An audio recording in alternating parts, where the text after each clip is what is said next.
É, fui convidado, né, a apresentar neste ano ainda. Eu estava me propondo a apresentar o meu doutorado, né, que é focado em soluções baseadas na natureza, só que já tinham definido a apresentação dele última do ano, né, e ia ser o Fernando que ia apresentar, só que ele deve estar aí finalizando a qualificação de doutorado dele, então está ocupado e me pediu para passar aqui, então provavelmente vocês vão me ver agora em dezembro e provavelmente algum mês ali do ano que vem apresentando meu experimento também. Bom, eu sou doutorando do Instituto de Geociências, deixa eu ver, tá passando. Beleza. Bom, sobre o SAC, né, a gente está focado muito na questão da emergência hídrica. Né? Em 2010, o primeiro dado aqui mundial, 27% da população mundial vivia em zonas afetadas por escassez hídrica. E por mais que recursos financeiros, enfim, países estão entrando em processo de desenvolvimento, o avanço, né, de infraestrutura para abastecimento de água não cresce junto com a população, e a gente tem aí para cenários futuros que esse aumento, né, de zonas afetadas vão aumentar aí para 42%, né, segundo a FAO. Um outro cenário, né, pensando na falta de água, em 2010, 3,6 mil milhões de pessoas enfrentavam escassez hídrica, né, falta d'água, isso em 2010. E o cenário para 2050 é praticamente o dobro aí, relacionado à falta de água. Né, isso num cenário no qual a gente vive, tem a quantidade de água disponível, mas a má gestão e a falta de água é um cenário aí alarmante para o futuro muito incerto. E quando a gente olha para o Brasil, né, quase não, né, na verdade, metade das cidades, né, municípios do Brasil passaram por crise hídrica, né, algum problema com falta d'água nos últimos 13 anos. Né, se for para pensar 13 anos, a gente está falando de 2013, 2014, e daí muitos vão lembrar de problemas, né, com a falta d'água em São Paulo, em 2014, há uns 2 anos atrás no Paraná, em Curitiba, e a gente viu, né, esse ano aí registros até mesmo em Manaus, né, no Amazonas, com o local com a maior disponibilidade hídrica quase do mundo, enfrentando problemas, né. Bom, então a crise hídrica ela está em toda parte, como eu mencionei, né, não está apenas em áreas afetadas com baixa precipitação, porque por vezes a gente insiste em pensar que a falta d'água é onde não tem chuva, né, mas não é só esse cenário. E embora a crise hídrica, né, a gente associe a secas, né, ou seja, problemas de falta de chuva, áreas que recebam, né, uma baixa precipitação, ela é uma soma de fatores que cooperam para isso, né. Então, de fato, uma grande matriz é a seca ou a escassez física, né, ou seja, a baixa quantidade de chuva, ou principalmente a indisponibilidade de água em zonas específicas, né, para algum uso específico dessa água, né, ou seja, para os rios e mananciais de uso superficial, ou até mesmo áreas de recarga de aquífero. A gente também tem a falta da gestão, ou seja, má governança do uso da água, e falta de infraestrutura, ou seja, estrutura que cresça junto com a população para trazer o abastecimento de água seguro e eficiente, né? Então, a gente tem que esses três fatores, né, eles causam a crise hídrica. Então, a gente tem a seca e escassez como causas naturais, mas intensificadas pelas mudanças climáticas, e a gente tem esses dois que são causas humanas, né? Ou seja, a gente não está implementando infraestrutura e não está gerando de forma correta, né, os recursos. Então, a gente tem que começar a parar para pensar de que a forma mais correta, né, e pensar que a gente deve usar a água para evitar aqueles cenários futuros, né, de falta d'água, de problemas de escassez, é como que a gente pode usar melhor a água, né, não apenas utilizar uma única matriz ou uma única fonte, né. Então, a gente deve afastar as cidades, mesmo as cidades já bem implementadas, mas cidades que estão em desenvolvimento, também áreas rurais, afastar essa ideia, essa proposta de usar uma única fonte para abastecimento de água. Né? Então, a gente tem aí uma possibilidade de usar, ou fazer, como a gente chama, de uso conjuntivo de água, né? Usar a água superficial, usar água subterrânea, seja de um aquífero livre, ou até mesmo de aquífero confinado. E aí a gente entra até num cenário muito interessante, que é o caso de Bauru, né, que é um polo econômico, que é a nossa área de estudo que o SACRE está implementado, e Bauru é uma cidade média, localizada no centro-oeste de São Paulo, vulnerável a esses problemas com as mudanças climáticas, mas também sobre a questão de insegurança hídrica.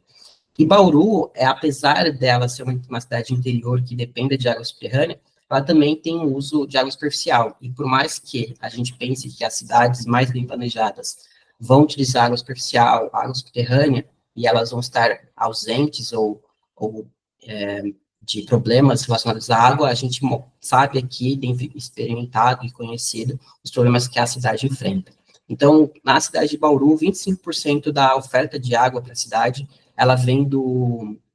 Batalha, né, localizada nessa parcela aqui na cidade vizinha, né, de Piratininga, que abastece basicamente um quarto da cidade, então a cada 4 habitantes, um é abastecido pelo Rio Batalha, e aí a gente tem cenários, né, desse mesmo ano de problemas com o abastecimento. Então, a gente tem aqui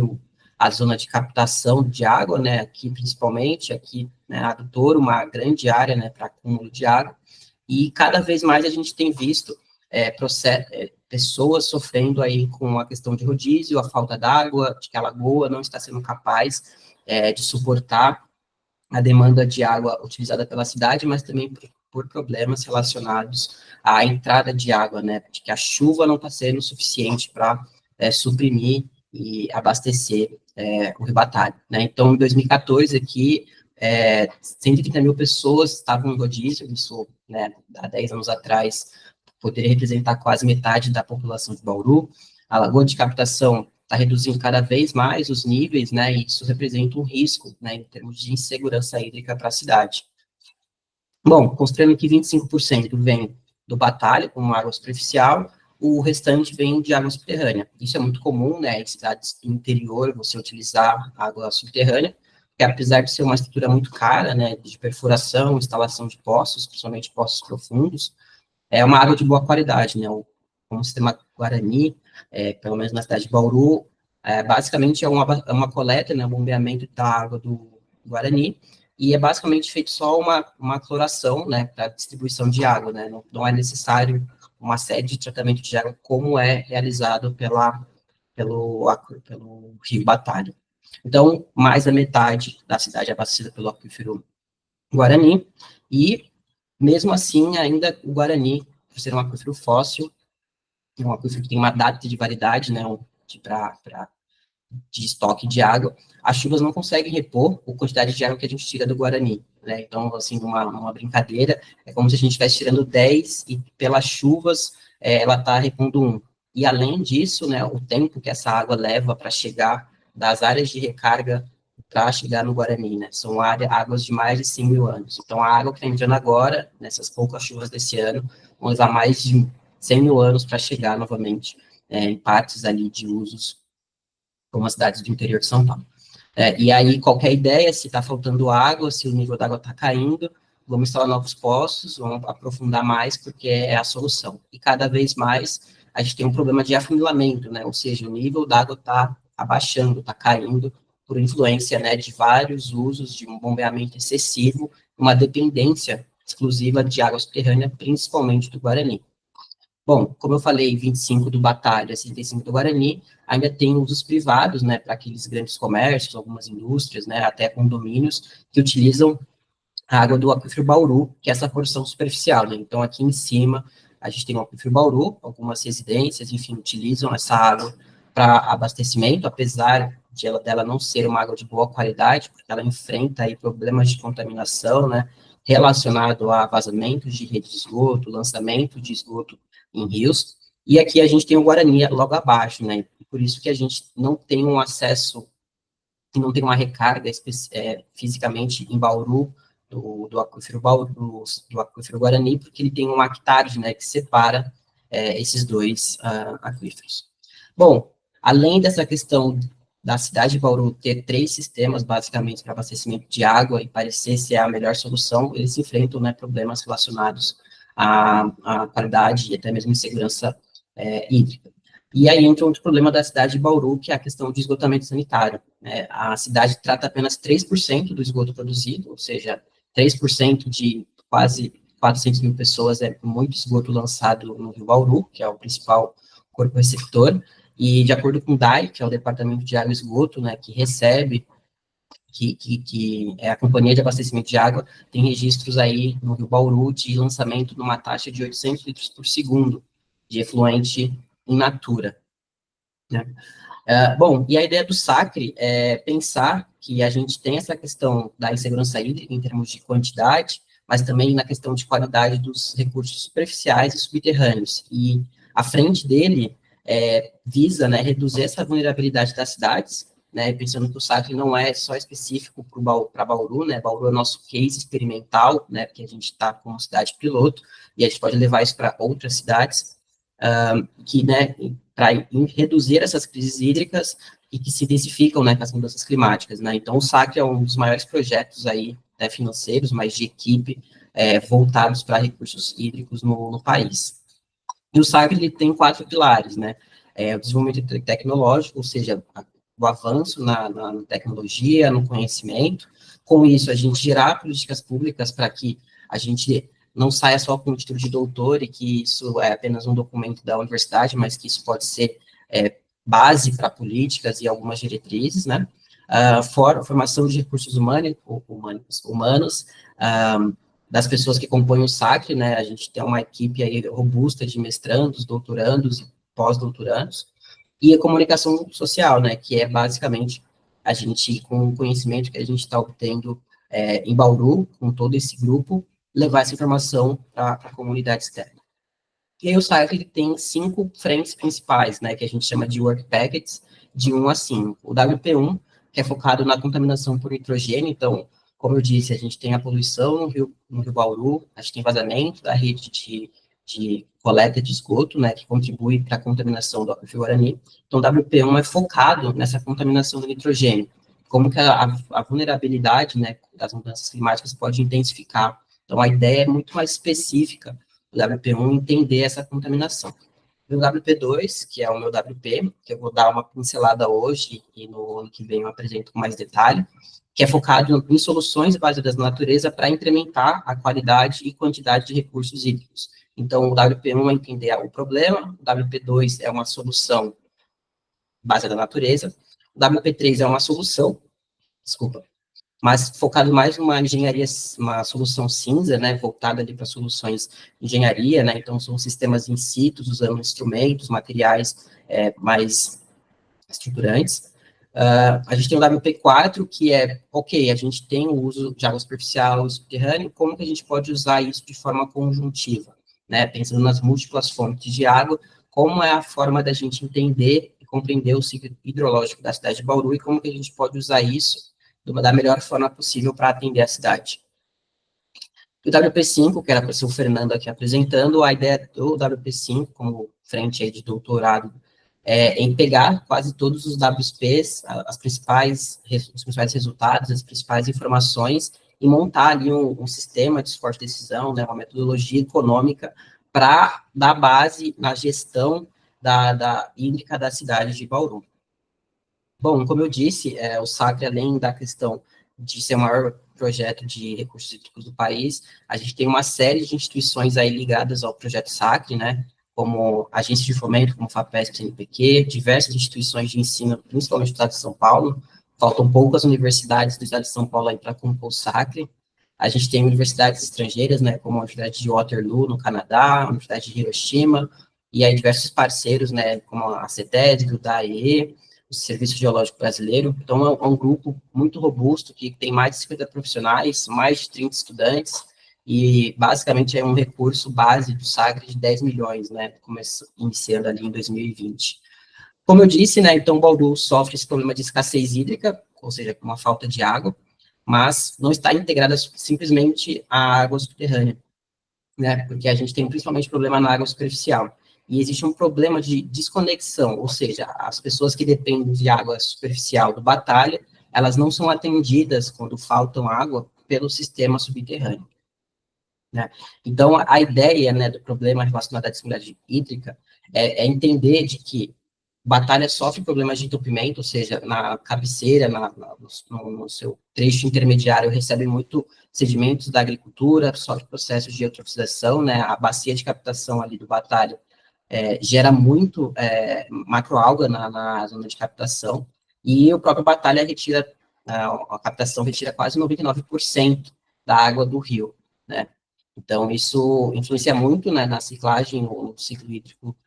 do Rio Batalha, que perde, né, suas funções ecossistêmicas, né, em sequência. Como a gente tem usos também na parte a montante do Batalha, né, como o uso do abastecimento, que é o principal, mas usos específicos para agricultura, isso também remete a um problema, né, na questão da insegurança hídrica do Batalha. E a ideia disso é pensar que um modelo numérico de alocação de águas pode começar a entender, ou seja, se a gente começa a entender como funciona tanto o uso do Batalha, mas como que ele funciona ideologicamente, né, entradas e saídas, e cenários de previsão, isso pode auxiliar no modelo numérico de alocação, ou seja, está previsto um cenário de baixa, como que a gente pode fazer uma gestão mais eficiente de água, né, para que não tenha falta. Como eu disse, o Guarani representa 65%, e cada vez mais os níveis de água estão caindo ao longo dos anos, numa média aí de 1 a 2 metros. E por mais que 1, 2 metros não signifique tanta diferença, né, perfurar um poço e avançar metragens é um trabalho muito robusto, leva muito tempo, é muito caro. Então, cada vez mais que os níveis d'água estão caindo, novos poços precisam ser instalados. E isso tem um custo, e cada vez mais pode ter interferências, né, nos níveis de água, né, porque não adianta perfurar mais fundo, continuar bombeando a mesma intensidade e continuar influenciando nas taxas de queda, né, então a gente tem aí já modelos de quedas, né, do nível da água ocorrendo. Relacionado aqui aos problemas do aquífero Bauru, né, como eu disse, ele é muito influenciado e muito contaminado pelas interações antrópicas, né, pelo vazamento de redes de esgoto, fossa séptica, até mesmo o próprio lançamento no rio Bauru, a gente pode ter uma influência, né, de uma interação rio-aquífero, né, ou seja, transferência de poluentes, e só que, apesar do aquífero Bauru ter uma espessura, né, de nível de água, né, de mais de 100 metros, a parte superficial até 60 metros, o que é bastante, está contaminada por nitrato. E isso reduz a disponibilidade hídrica, né? Por isso que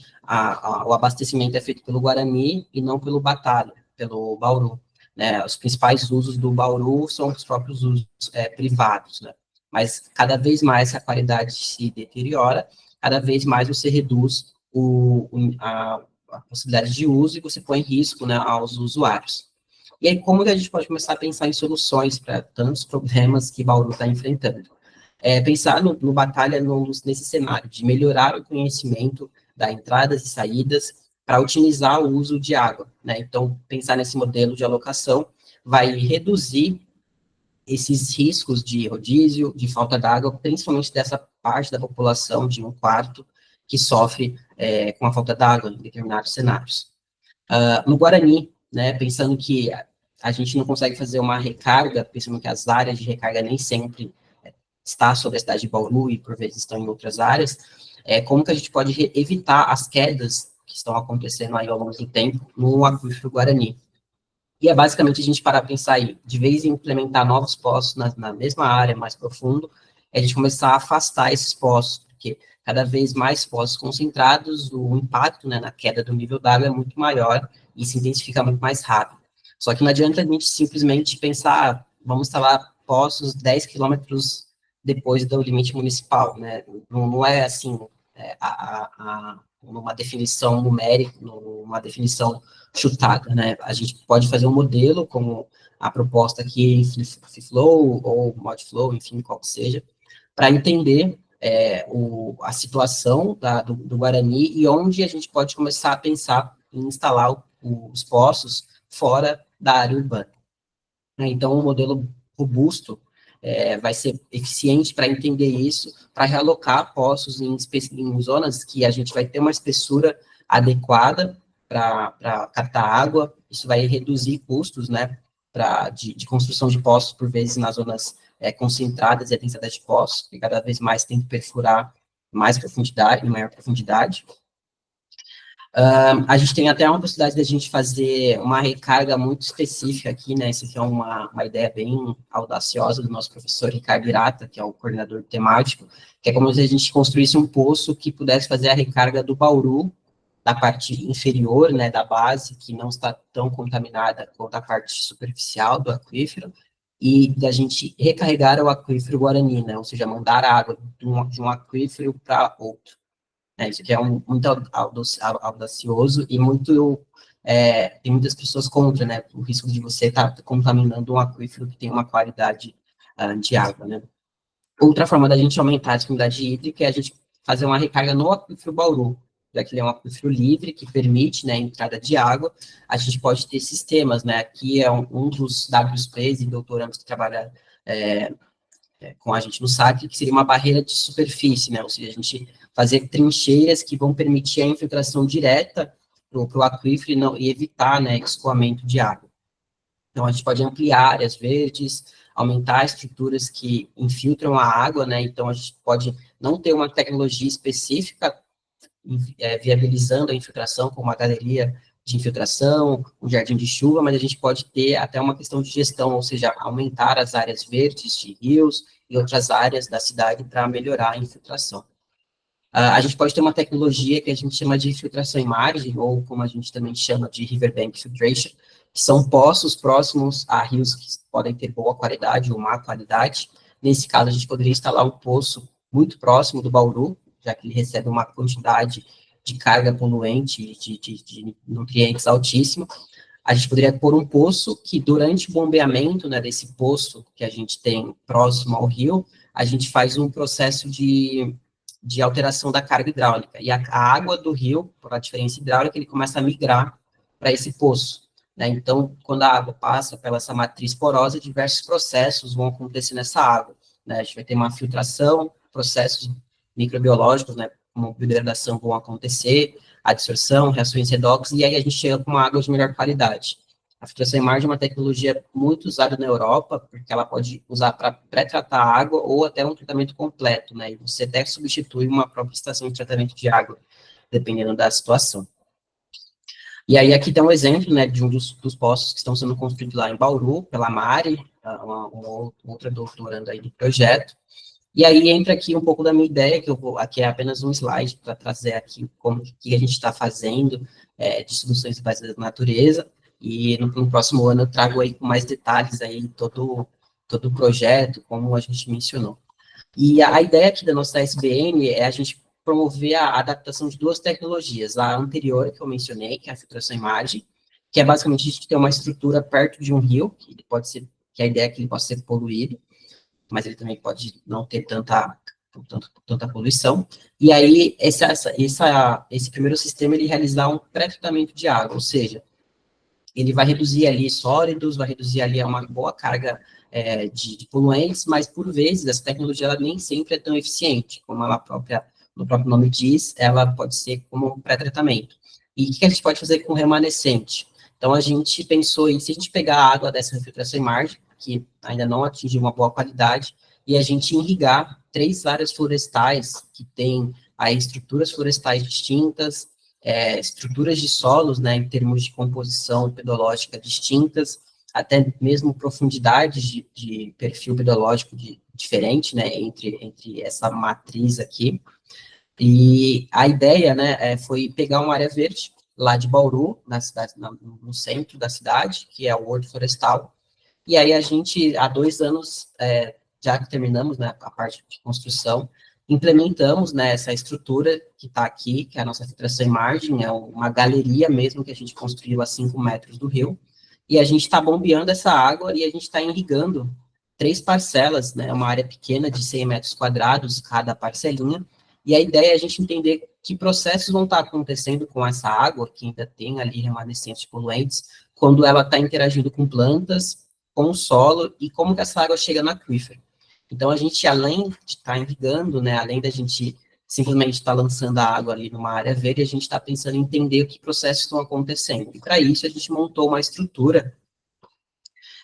que a gente chama de estações de monitoramento de zona não saturada, né, que é esse E1 aqui, E2 e E3, são estruturas que a gente tem acesso até médias profundidades e que a gente instalou equipamentos, né, então a estação 1 é a estação mais profunda que a gente escavou, que até eu aqui dentro dela,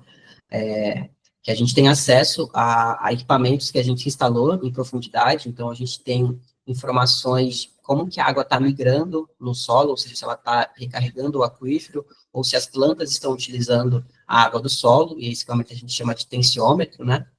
A gente tem equipamentos que a gente pode coletar a solução do solo, né, a água que está percolando o solo, e esse equipamento é o lisímetro de sucção. Então, a gente instalou nas 3 estações equipamentos em diversas profundidades, né, desde a superfície, onde a gente tem mais raízes, né, onde está o adensamento de raízes, até em profundidades, até na base dessa estação de monitoramento. Só que, como a gente sabe, pode ser que a gente não tivesse a sorte de coletar ou de obter informações do que está acontecendo com a água que a gente está irrigando, e a gente não captar essa informação na zona não saturada, a gente instalou também uma rede de poços espalhados aqui, né, em perfil, parece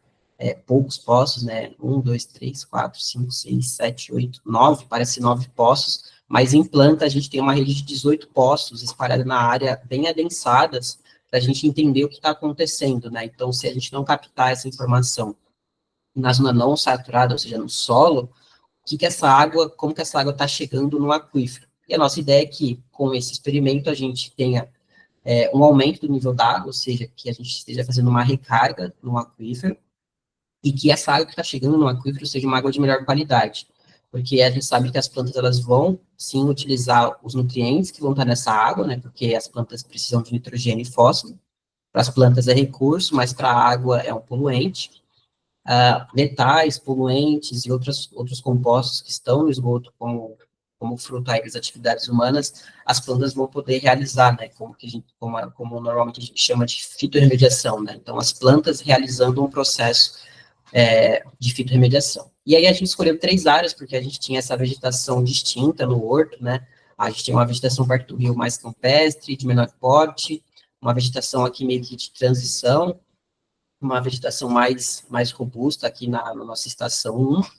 E, bom, a ideia, né, é usar a floresta, o solo, para fazer esse tratamento, pensando como solução baseada na natureza, para melhorar a qualidade da água, mas também até mesmo aumentar a disponibilidade hídrica, né? Então, é uma dupla solução, melhorar a qualidade e, por vezes, chegar a uma água de melhor qualidade no aquífero, e que esse processo, que as áreas verdes de Bauru, ou outras cidades, possam ser vistas como áreas que possam realizar serviços semelhantes, né, de evitar a perda de água que está indo para uma outra bacia ou para uma outra cidade poluída, você pegar essa água, manter na cidade, né, na sua microbacia, e ainda ter a chance de você retirar a carga poluidora, seja de nutrientes ou seja de outros poluentes. Então, essa é a ideia do WP2, que está aí focando em SBNs. Voltando aqui um pouco para a palestra geral Zona do Sacre, né, a gente também tem a questão de como a gente pode planejar onde os poços privados que estão no Aquífero Bauru estão instalados, né, e como novos poços podem ser mais bem alocados na cidade, para pensar em usar isso melhor e evitar também as próprias quedas hidráulicas, né, que acontecem no Bauru. E aí, como eu disse, né, a Batalha abastece 25%, Guarani 65%, Batalha, o Aquífero Bauru 10%, e como eu falei, se falta água no Batalha, 25% da cidade fica sem água. Por quê? Não existe uma rede. Então, uma das soluções é aumentar essa disponibilidade usando um uso conjuntivo desses recursos, ou seja, você fazer uma rede totalmente interligada, que a parte da cidade que é abastecida pelo Batalha use o Batalha, mas em momentos específicos que falta água, que não tem água disponível, um sistema ligado ao Guarani possa suprimir essa demanda, né? Bom, e aí como que se faz, né, esse uso conjuntivo de água? Então, a gente pode utilizar parte do aquífero regular para o fornecimento durante a seca, né, desse período de abril, maio até outubro, que a gente não tem tanta água, e a gente vai produzindo água, e essa maior produção durante a seca é usada por poços tubulares, seja o Bauru ou o Guarani constantemente. Quando a gente usa demais, né, e passa o período de uso, a gente tem os rebaixamentos, né, cada vez mais vai passando o rebaixamento, e isso é um problema, se a gente continuar só usando o aquífero, vai continuar a queda. Só que a gente sabe que passa um tempo, a gente vai ter as chuvas novamente, e a gente pode voltar a utilizar a água superficial.